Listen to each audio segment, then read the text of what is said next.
Hello everyone, आपका स्वागत है हमारे चैनल राहुल फार्मेसी मंत्रा में। मैं राहुल कुमार आज की इस वीडियो में बात करूंगा इमेज टेस्ट होता क्या है और इसका मेन मकसद है क्या, क्यों हम कराते हैं। तो हम इसमें क्या करते हैं कि जो बैक्टीरिया एक ही फैमिली से बिलोंग करते हैं, एंटीरियोबैक्टीरियसी फैमिली से बिलोंग करते हैं, उनको हम डिफ्रेंशिएट करते हैं। तो वो बैक्टीरिया कौन कौन से हैं जिनको हम डिफ्रेंशिएट कर पाते हैं। एंटेरोबैक्टर कोलाई और एंटेरोबैक्टर एरोजेंस जो बैक्टीरिया हैं, ये दोनों एक दूसरे में शेप एंड साइज में सेम होते हैं, तो इनको हम आइडेंटिफाई नहीं कर पाते हैं।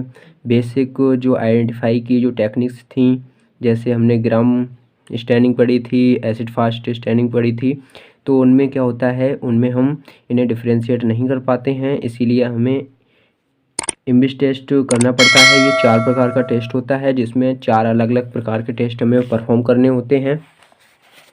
जिसमें हमें इमेज टेस्ट जो नाम से ही पता चल रहा है कि इसमें ये अलग अलग प्रकार के टेस्ट होते हैं। जैसे इमेज आई का मतलब होता है इंडोल टेस्ट, और एम का मतलब होता है मेथिल रेट टेस्ट, और बी का मतलब होता है बोगस प्रोस्कर टेस्ट, और आई यहाँ पे यानी कि इसका जो बोलने में आसान हो जाए इसीलिए हमने यहाँ आई लगा रखा है, और सी का मतलब होता है स्ट्रेट टेस्ट।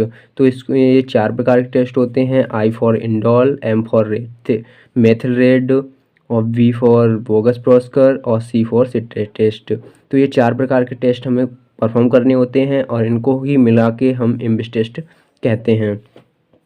तो हम सबसे पहले बात करेंगे यानी कि क्यों करते हैं, यानी कि ये सेम फैमिली एंटेरोबैक्टीरियसी फैमिली जो कि ई कोलाई और ई एरोजेंस, इनको हम क्या कर पाते हैं, डिफ्रेंशिएट कर पाते हैं। इससे इनको दोनों को हम डिफ्रेंशिएट करने के लिए इमेज टेस्ट परफॉर्म करते हैं। ये 4 प्रकार के टेस्ट। पहला इंडोल टेस्ट, इसमें क्या होता है, इसमें हम मीडिया लेते हैं, ट्रिप्टोफैन मीडिया लेते हैं, और जो बैक्टीरिया सस्पेंशन है उसको एक पेप्टोन ट्यूब में हम लेते हैं। इसमें हमने क्या किया, बैक्टीरियल सस्पेंशन को लिया, जो बैक्टीरिया को हमें आइडेंटिफाई करने हैं उनको हमने लिया, और इसमें ट्रिप्टोफैन मीडिया लिया। ट्रिप्टोफैन मीडिया को हमने बैक्टीरियल सस्पेंशन के साथ एक पेप्टोन ट्यूब में लिया है।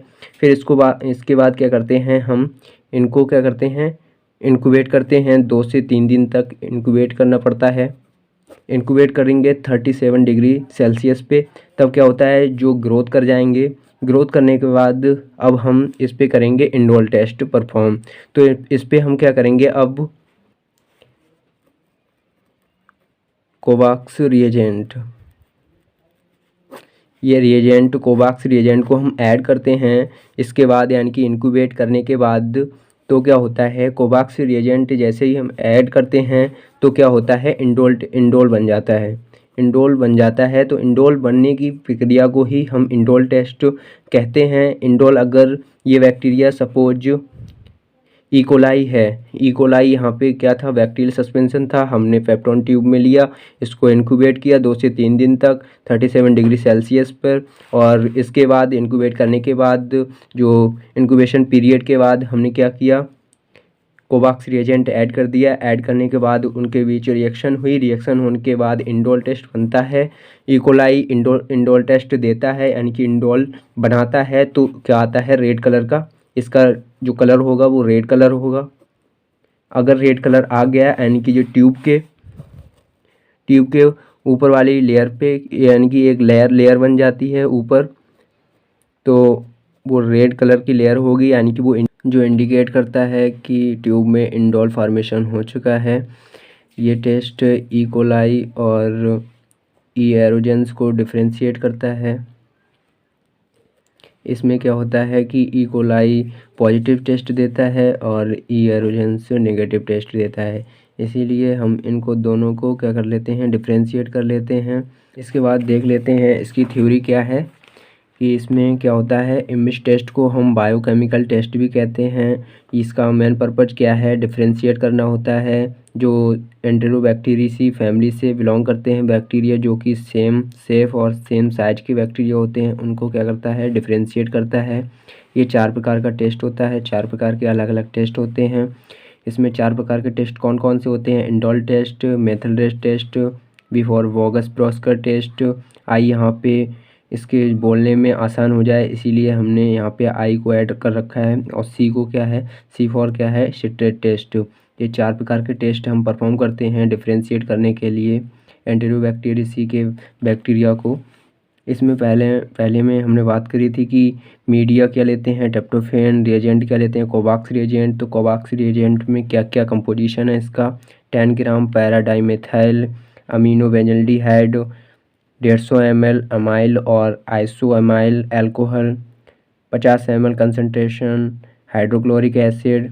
और इसमें जो रेड कलर का लेयर बनता है ट्यूब पे। इसके बाद प्रिंसिपल क्या है इसका प्रिंसिपल बेस्ड रहता है कि ट्रिप्टोफैन किस में कन्वर्ट होगा, इंडोल में। इससे ट्रिप्टोफैन से क्या बनेगा, इंडोल। इसमें रिएक्शन जो होती है ट्यूब के अंदर ट्रिप्टोफैन से इंडोल बनता है, साथ ही साथ अमीनो एसिड्स और अमोनिया का भी फॉर्मेशन होता है ट्रिप्टोफैनेज एंजाइम की उपस्थिति में, ये सब होता है।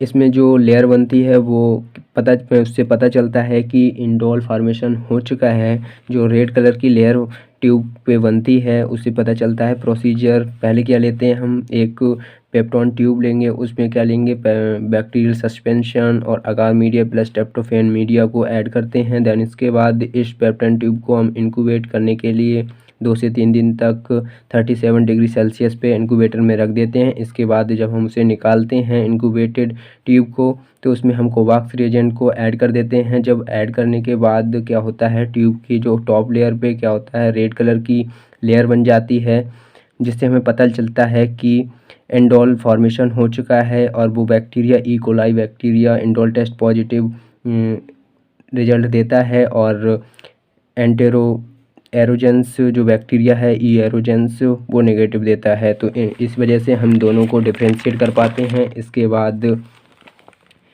सेकंड टेस्ट आता है मेथिल रेस्ट टेस्ट। इसमें क्या होता है, एसिड प्रोडक्शन होता है आफ्टर फर्मेंटेशन। इसमें हम जो मीडिया यूज करते हैं वो ग्लूकोज फास्फेट मीडिया यूज करते हैं और ट्यूब में रेड कलर की रिंग बन जाती है। It is based on the principle of conversion of glucose into acids after fermentation. इसमें जो रिएक्शन होती है वो ग्लूकोज और बैक्टीरियल सस्पेंशन के बीच जब हम इंक्यूबेट करते हैं, देन इसके बाद क्या होता है, ऑर्गेनिक एसिड बन जाता है आफ्टर फर्मेंटेशन। ऑर्गेनिक एसिड बनने के बाद ट्यूब में रेड कलर अपीयर हो जाता है। तो जो प्रोसेस होती है उसकी बात कर लें कि जो प्रोसेस क्या रहती है। प्रोसेस में पहले हम एक पेप्टोन ट्यूब लेंगे। पेप्टोन ट्यूब में क्या करेंगे, हम बैक्टीरियल सस्पेंशन को लिया ग्लूकोज फास्फेट मीडिया के साथ, इसको हम इंक्यूबेट करते हैं। 2 से 3 दिन तक इंक्यूबेट किया 37 डिग्री सेल्सियस पे। इसको इंक्यूबेट करने के बाद हम रख देते हैं। रखने के बाद फर्मेंटेशन प्रक्रिया होती है, प्रोसेस होती है। उससे क्या होता है कि एसिड फॉर्मेशन होता है। एसिड बनने की प्रक्रिया को ही हमने फर्मेंटेशन कहा है, यानी कि फर्मेंटेशन हो गया। देन इसके बाद रेड कलर ट्यूब हो जाती है, रेड कलर आ जाता है ट्यूब में। तो ये इसका प्रोसीजर रहता है। इसमें जो ई कोलाई होता है वो पॉजिटिव टेस्ट देता है और ई एरोजेंस क्या होता है, नेगेटिव टेस्ट देता है, येलो कलर बनता है। तो इसी वजह से हम दोनों को डिफ्रेंशिएट कर पाते हैं, ई कोलाई और ई एरोजेंस को, जो कि एंटेरोबैक्टीरियसी से बिलोंग करते हैं। इसके बाद आता है थर्ड टेस्ट, जिसको हमने बोला है bogus Proskauer test. Bogus Proskauer test की बात कर लें कि इसमें क्या होता है कि ग्लूकोज फास्फेट मीडिया, हम जो मीडिया लेते हैं, और रिएजेंट क्या लेते हैं, बैरेट रिएजेंट। बैरेट ए और बैरेट बी। बैरेट ए का मतलब है 5% अल्फा नेप्थॉल और बैरेट बी 40% KOH। इसको हम लेते हैं। सबसे पहले हम जो प्रोसीजर रहता है, हमारा प्रिंसिपल क्या है इसका, कि conversion of glucose into acetyl methyl carbinol में जब वो ग्लूकोज कन्वर्ट हो जाता है, इसके बाद हम बैरेट रिएजेंट को ऐड कर देते हैं। जब उसको ऐड करते हैं तब डाईएसिटाइल बनता है, जो कि रेड पिंक कलर का होता है। इसी वजह से हमें जो ट्यूब में कलर दिखता है वो रेड कलर पिंक कलर दिखता है। इसकी रिएक्शन जो ट्यूब में होती है ग्लूकोज से एसिटिल मेथाइल कार्बोनॉल और बैरेटेट रिएजेंट और बैरेट बी रिएजेंट हम ऐड करते हैं, तो इसके बाद डाइएसिटाइल रेड पिंक कलर का जो दिखता है। प्रोसीजर क्या होता है, सेम प्रोसीजर है इसमें पहले हम क्या करेंगे, पेप्टोन ट्यूब लेंगे, उसमें glucose media and bacterial suspension को लिया, इसके बाद इंक्यूबेट किया 37 डिग्री सेल्सियस पे 2 से 3 दिन तक इंक्यूबेटर में। इसके बाद क्या करते हैं, जब इंक्यूबेट हो जाता है तब इसके बाद हम उसको निकाल लेते हैं। इसके बाद हम उसमें बैरेट रिएजेंट बैरेट ए उसका हम कितना 0.6 ml ऑफ 5% अल्फा नेप्थॉल और 0.2 ml ऑफ 40% KOH का हम ऐड करते हैं। इसके बाद जो ट्यूब में क्या होता है, रेड पिंक कलर हमें देखना स्टार्ट हो जाता है। जो बैक्टीरिया इस टेस्ट को देते हैं वो होते हैं एरोजेंस और इकोलाई नहीं देता है, यानी कि नेगेटिव टेस्ट देता है, और एरोजेंस पॉजिटिव टेस्ट देता है। इसके बाद आता है सिट्रेट टेस्ट। सिट्रेट टेस्ट में क्या होता है, जो बैक्टीरिया अच्छे से सिट्रिक एसिड को as a carbon source use कर लेते हैं, यानी कि अपनी ग्रोथ कराते हैं, उनको ही कंसीडर किया गया है यहाँ पे। It is also known as citrate utilization test. ऐसे बैक्टीरिया जो कि सिट्रिक एसिड को कार्बन सोर्स के रूप में यूटिलाइज करते हैं। इसमें सिमन्स सिट्रिक अगार मीडिया जो कि सिट्रिक एसिड का भंडार होता है, यानी कि इसमें सिट्रिक एसिड कंटेनिंग होता है, यानी कि कंटेन करके रखता है। रिएजेंट हम इसमें ब्रोमोथाइमोल ब्लू इंडिकेटर यूज करते हैं। इसका प्रिंसिपल होता है कि टर्बिडिटी आना, जब वो ट्यूब में टर्बिडिटी आ जाती है तो हमें पता चल जाता है कि वो बैक्टीरिया सिट्रिक एसिड को यूटिलाइज कर चुके हैं ज़्यादा अमाउंट में। तो सिट्रिक एसिड जो कि सिमन्स सिट्रिक अगार मीडिया में होता है उसको यूज कर लेता है बैक्टीरिया, तो टर्बिडिटी आ जाती है मीडियम में, तो हमें पता चल जाता है कि वो बैक्टीरिया ऐसे bacteria citric acid positive test देते हैं, और जो कि टर्बिडिटी नहीं दिखती है मीडियम में वो bacteria citric acid test negative देते हैं। प्रोसीजर क्या रहता है इसमें, प्रोसीजर भी सेम ही है। पेप्टोन ट्यूब लेते हैं पहले, उसमें फिर बैक्टीरियल सस्पेंशन और सिमन्स अगार मीडिया को लेते हैं, देन इंक्यूबेट करते हैं 44 डिग्री सेल्सियस पे 2 से 3 दिन तक।